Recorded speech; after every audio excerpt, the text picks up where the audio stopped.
정부가 오늘 수도권에 주택 30만 호를 공급하기 위한 3차 신규 택지 계획을 발표했습니다. 고향 창릉과 부천 대장에 3기 신도시를 조성하는 등 모두 11만 가구를 공급한다는 계획입니다. 문기혁 기자입니다. 경기도와 고양시 창릉동과 부천시 대장동 일대에 각각 3기 신도시가 들어섭니다. 고양 창릉은 813만 제곱미터 246만 평 부지에 3만 8천 가구가, 부천 대장은 343만 제곱미터 104만 평 부지에 2만 가구가 공급됩니다. 이와 함께 서울과 경기 도심 국공유지와 유휴 군부지 등 26곳에 5만 2천 가구가 지어집니다.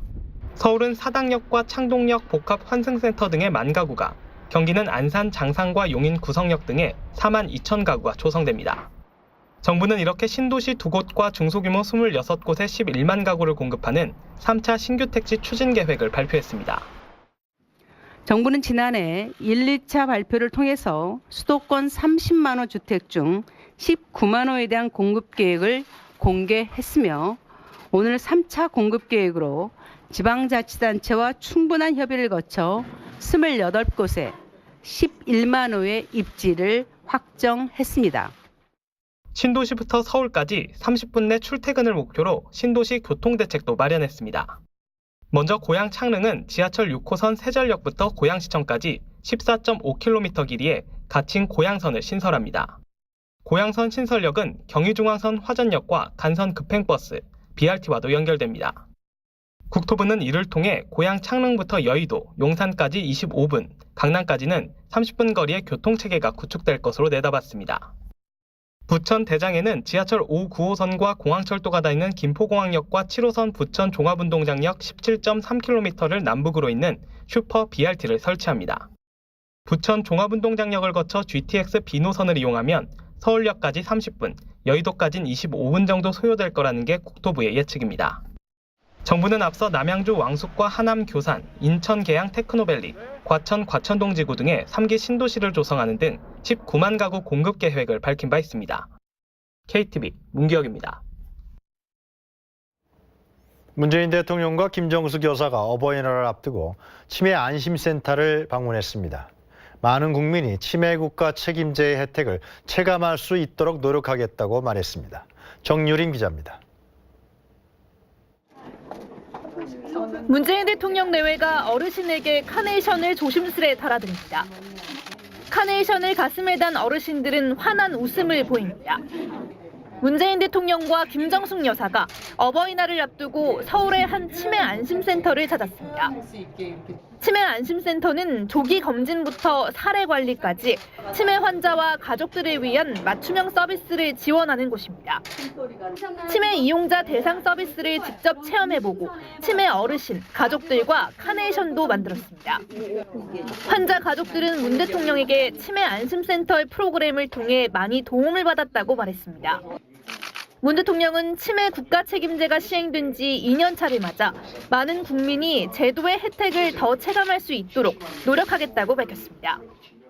치매 국가 책임제 더 발전시켜서 어르신들이 이게 치매 때문에 고통받거나 또 가족이 함께 이게 고통받지 않고 잘 이렇게 도와줄 수 있는 국가를 만들도록 최선을 다하겠습니다.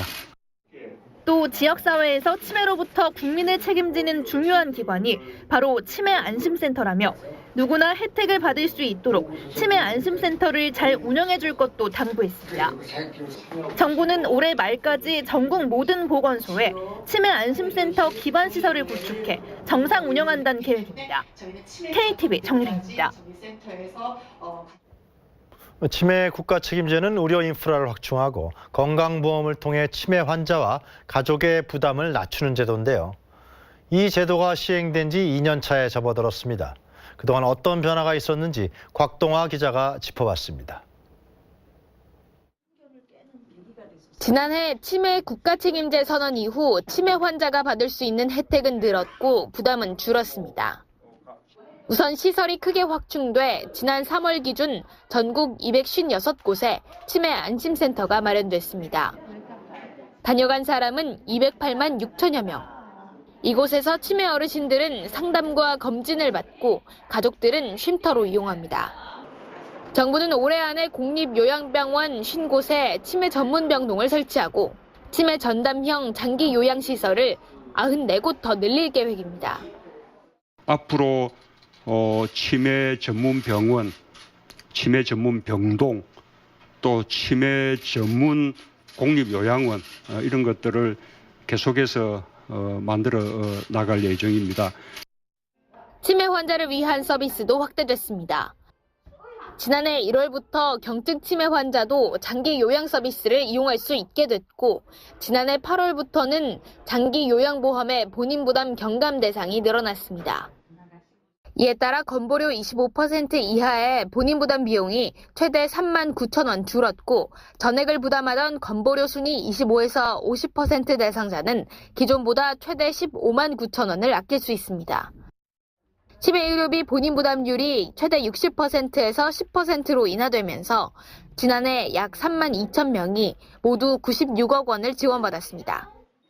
신경인지검사와 MRI에도 건강보험이 적용된 이후 본인 부담은 기존의 절반 수준으로 떨어졌습니다.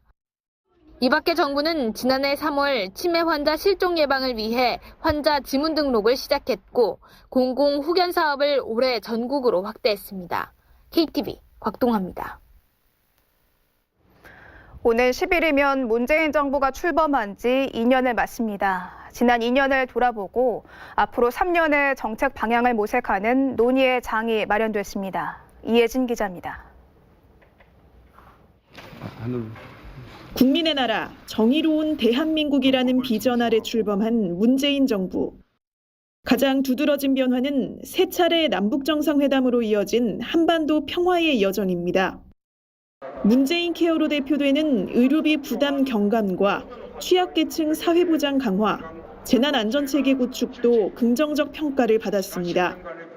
하지만 더 많은 일자리 창출과 권력기관 개혁, 미세먼지 문제 등 앞으로 성과를 내야 할 과제도 많은 상황입니다. 대통령직 속 정책기획위원회는 문재인 정부의 지난 2년을 되짚어보고 향후 3년의 정책 방향을 논의하기 위한 자리를 마련했습니다. 문재인 정부가 출범한 지 2년이 지났습니다. 그리고 그동안 문재인 정부는 과거와는 다른 새로운 변화를 만들어 왔으며 앞으로 지속적인 변화를 통해서 혁신적 포용국가의 새로운 희망의 미래를 만들어 나갈 것입니다.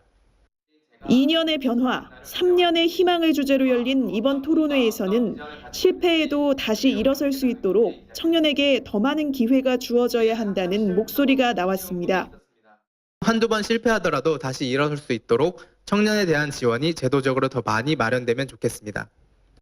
워킹맘 대표로 나선 김혜지 씨는 산모에 대한 국가 차원의 실질적 지원이 더 강화되길 기대했습니다. 여러 가지 힘든 상황보다도 저를 더 힘들게 하는 것은 주변의 워킹맘에 대한 편견들이었습니다. 그리고 묻고 싶었습니다. 애는 누가 낳나요? 나오면 키워주시나요? 이 밖에도 강력한 성범죄 대책과 교육정책 변화, 적폐청산 등 다양한 의견이 제시됐습니다. 정책기획위원회는 이번 토론회에서 이뤄진 논의를 반영해 정부가 앞으로 3년간 추진할 정책 방향을 제안할 계획입니다. KTV 이혜진입니다.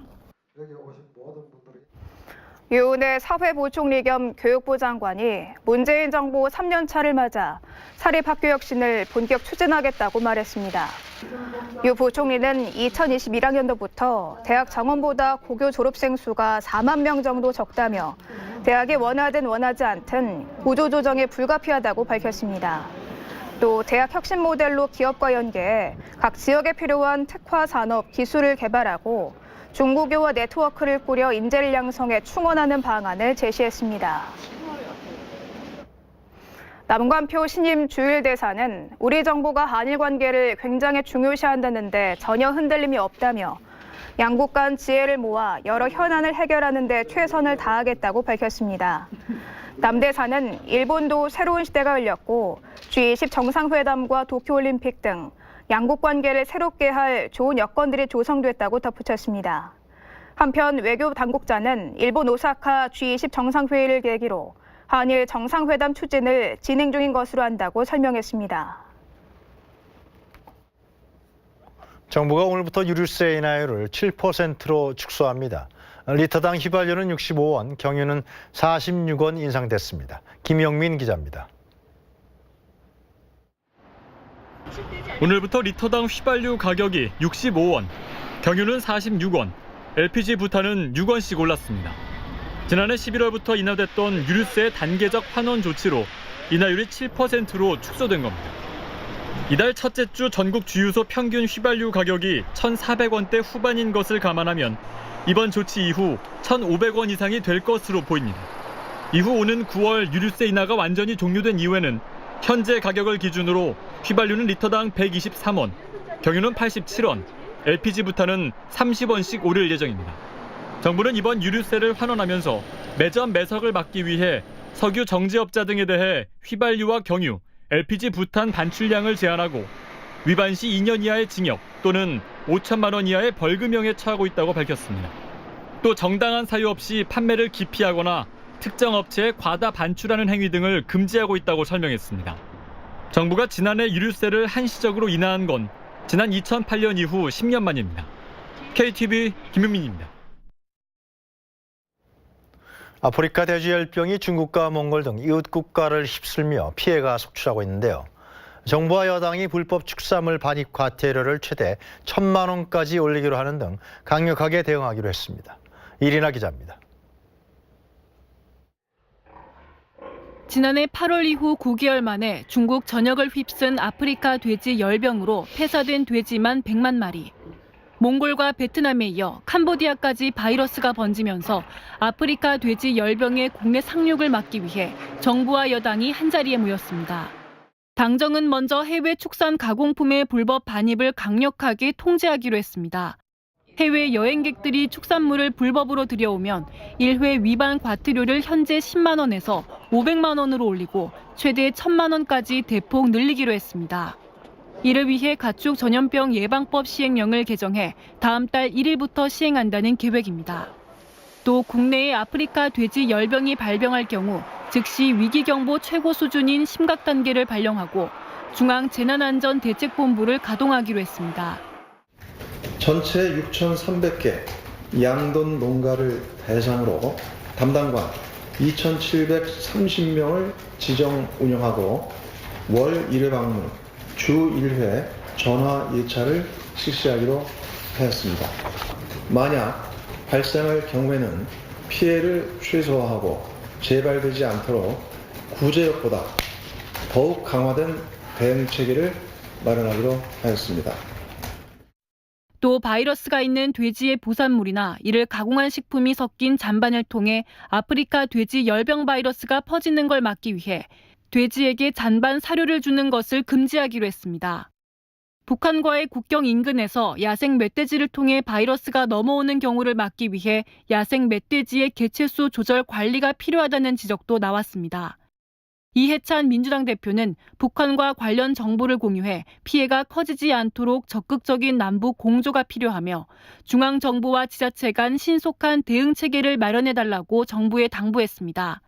이와 관련해 이기호 농식품부 장관은 당의 의견을 적극 반영해 국경 방역에 최선의 노력을 다하겠다고 밝혔습니다. 한편 민주당은 돼지고기 수급과 가격 급등에 대응하기 위해 필요할 경우 야당과 협의해 국회 농림축산식품해양수산위원회 의원들을 중심으로 특별위원회 구성을 검토할 것이라고 밝혔습니다. KTV 이리나입니다. 국무회의를 주재한 홍남기 경제부총리가 미세먼지